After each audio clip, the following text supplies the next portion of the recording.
That Do you have plans to meet with President Trump? Amidst Trump, yes. Amidst the possibility that U.S. will freeze the aid. The U.S. has frozen aid,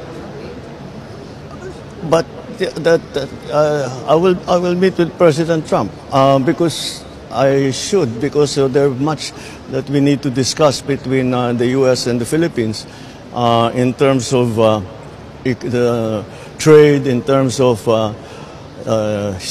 defense and security, and now the new policy on immigration. Nagpauwi na yata ng 100 na Pilipino. So this is something that we have to work through and hopefully resolve, because the Filipinos in the United States especially have really formed a very important part already of their workforce. So we'll see how we can influence the policy making in terms of immigration. Sir, how concerning is that yung sinasabi po na pag-freeze ng aid? Hindi pa maliwanag kasi.